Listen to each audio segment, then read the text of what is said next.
Out on this nice summer day, the week before Thanksgiving, NYU and the Hyman Center are doing some extraordinarily wonderful things. And this is one example of that. This panel series today is the second of a series during the year that Marcia Stepanek has coordinated and put together, and that has taken our center to another place. The Center for Philanthropy and Fundraising is one of the world's leading organizations for educational opportunities regarding philanthropy, fundraising, and everything involved in the nonprofit world. It's an expanding area of knowledge and research, and we're proud to be a part of the leadership in that worldwide. I'm Doug White, the academic director. I serve with Mrs. Naomi Levine, who has been the center's executive director for the last 10 years since its inception. We're very proud of where we have come, and we are looking to go to new places. And as I say, this luncheon series is an example of one of those new places. So thank you for being here, and I hope you enjoy your time in this session. Right now, I would like to introduce the moderator of this panel today, Ms. Marcia Stepanek, who is the curator of this session and these other sessions in the series, as well as our curator for new media, our advisor for new media, a new area here in the Hyman Center, and we're very proud to have her. So Marcia, let's give a big welcome to you, and thank you for being here.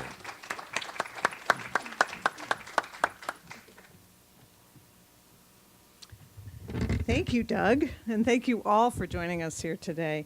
Our hashtag, for those of you tweeting this today, is NYU Hyman. That's hashtag NYU HEYMAN. I don't see any of you tweeting, but for future reference. So today our talk is about film and video, visual storytelling, how filmmaking is the new fundraising and marketing for many organizations. It's an exciting time to be talking about the web and video and the convergence of it all and social networks and new media, and it's all coming together to make it easier and cheaper to visualize need in the world as never before. Ken Brecker of the Sundance Institute calls video the medium of the moment. And Guggenheim Museum here in New York just last month declared YouTube a new art form. So what does all of this mean for you and for your social causes and the nonprofits that you support? Our panel today is going to tell you that it means a great deal. In the right hands, this new cause video movement is reinventing the way we raise money and woo hearts and minds. So we have a stellar panel with us here today. We're delayed on one of our panelists, who I hope will be joining us shortly. But I'm going to get started. I'm not going to take much time to introduce all our panelists. You have their bios in the packets. I've asked each panelist to screen for us a short sample of their work, and talk about it for a bit, and we're going to see and hear from each in this way. And we're going to go one at a time. Leslie Chilcott, let's start with you. You're the producer of Waiting for Superman in theaters now. How many of you have seen this film? Let's see a show of hands. Great. Let's see a clip of that. I don't know what college I want to go to, but I know I want to be a teacher. I want to be a nurse. I want to be a doctor. How come? Because I would like to help somebody in need. You wake up every morning and you know that kids are getting a really crappy education right now. So you think that most of the kids here are getting a crappy education right now? Oh, I don't think they are. I know they are. Either the kids are getting stupider every year, or something is wrong in the education system. I just try to do my best at school and make my grandmother proud. Among 30 developed countries, we rank 25th in math and 21st in science. In almost every category, we've fallen behind, except one. Kids from the USA rank #1 in confidence.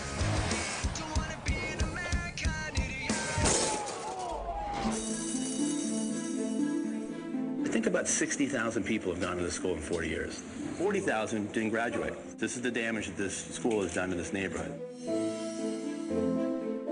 A child that doesn't finish high school will earn less and be 8 times more likely to go to prison. I want to go to school. For these kids, their only chance at getting into a great school depends on whether their number is picked in a lottery. So if Francisca doesn't get in, is there another chance? No. Your children and future generations are on the bridge of the Titanic and everybody's gonna drown. Someone is taking an interest in you, someone loves you, and they recognize the importance of education. And the first student selected, 20. 9. It takes a lot of outrage and a lot of good examples to say, yes, we can do this. When you see a great teacher, you are seeing a work of art. I want my kids to have better than what I had. 18. 10. 12. 2. And the last number,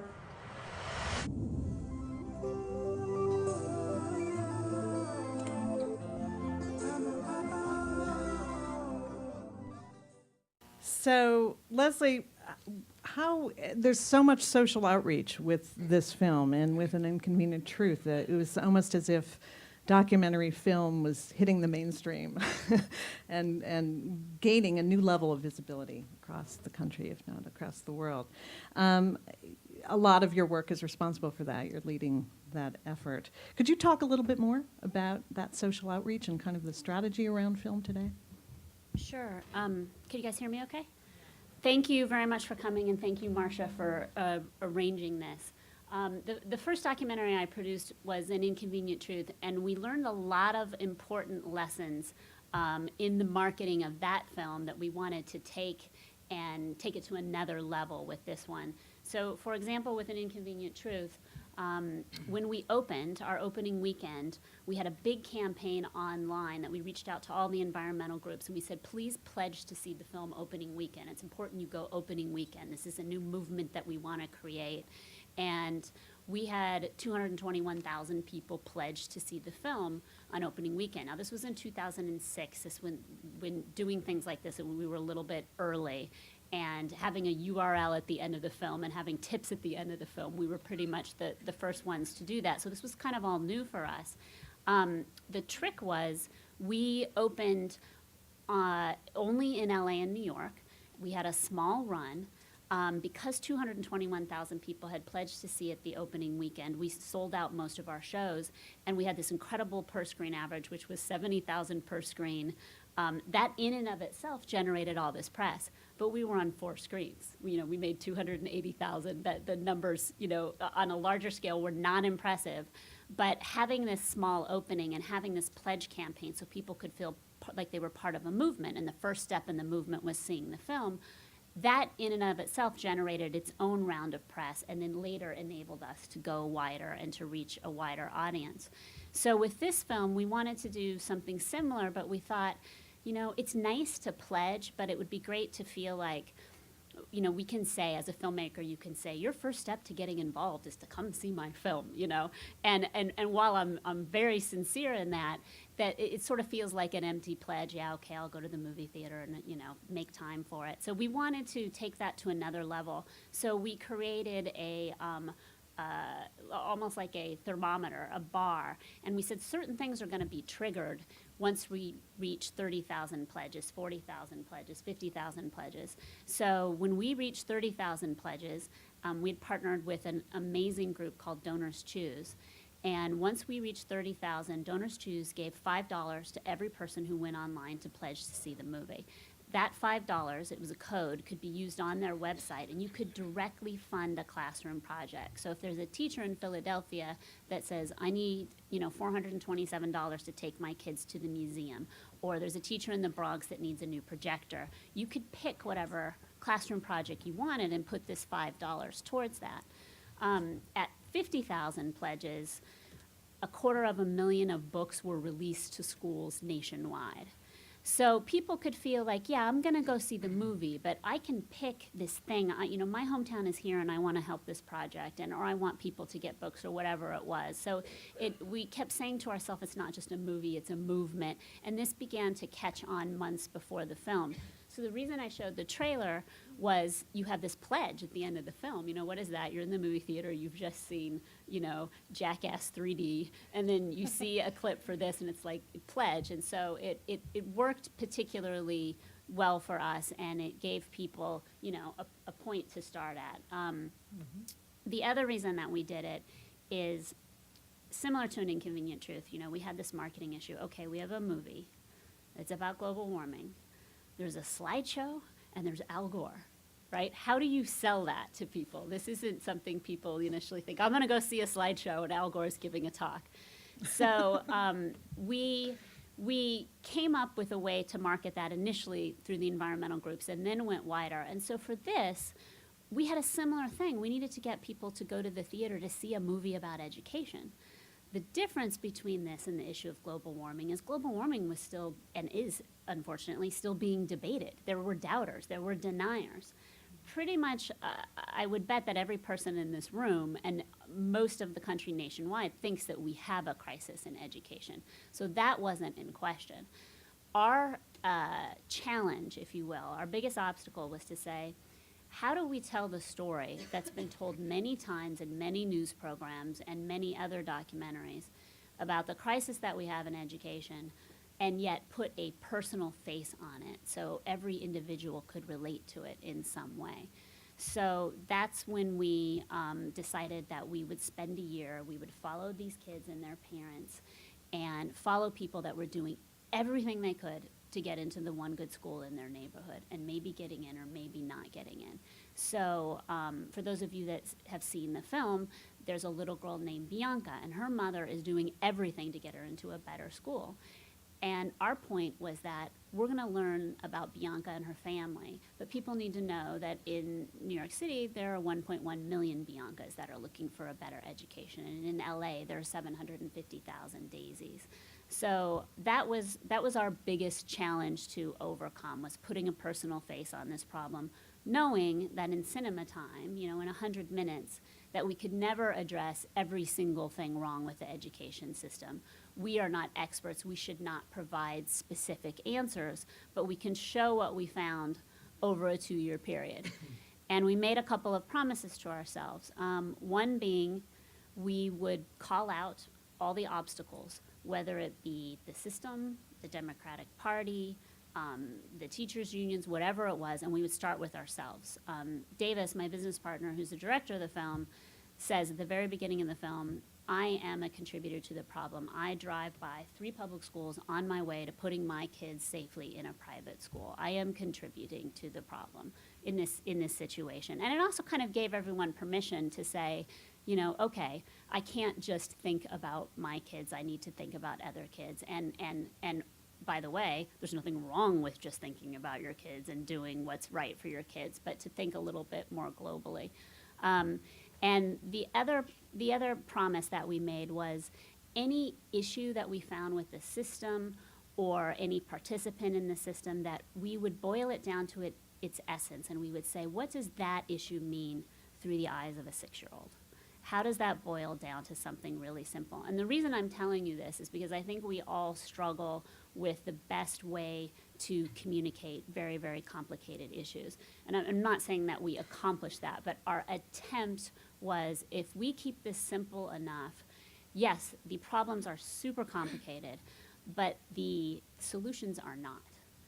The work is very hard, but the solutions are not that complicated. And we boiled it down to its essence. We followed these 5 kids, and we hoped that people would be emotionally drawn into the problem and participate maybe in a way that they hadn't participated in before.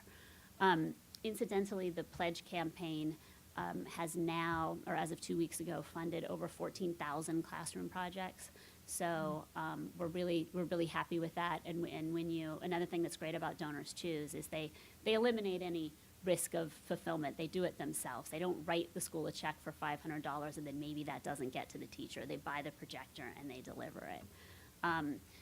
The last thing I should probably mention in terms of the marketing is we also released a book about the movie, and we each wrote chapters, and a lot of the main characters in the film wrote chapters. And we reached out to the head, Randy Weingarten, who is head of one of the teachers' unions, and we said, would you please write a chapter? We know that you don't agree with everything in the film, but our role is to be a national convener of conversation. So let's take this out of the ed reform circles and out of the policy circles and continue it on down to the kitchen table. And we want to talk to everybody. And so Randy, her position ultimately is that the film is a net positive simply because more people are talking about education, even though she may not like the way she herself is presented in the film. And she wrote this great chapter. And the book, much to our surprise, ended up being #1 on the New York Times bestseller for How To Miscellaneous, which just, we're like, who's gonna read this book, you know? But it ended up being another very positive marketing asset for us. Leslie, how early did you start speaking with Donors Choose? When did that collaboration occur? We started right after we found out, right around the time of Sundance. Another, just an interesting aside for those filmmakers that are in the audience. Are there some filmmakers in the audience? Yeah. We, you know, you're doing everything you can, and you're approaching your Sundance deadline, and you're like, oh, it's never going to happen. And we had a very large problem because we had constructed the film as 2 separate films. For those of you who have seen it, all the charts and graphs and the animation and the reformers were 1 2-hour movie in and of itself. And then the children's story was a separate 90-minute movie. And it wasn't until 3 weeks before Sundance that we combined them into one film. And when we went to Sundance, that's where we met Donors Choose. And that gave them a lot of time. They actually went out and did special fundraising so that they could support this effort, you know, so they could have the funds for the redemption. Had you been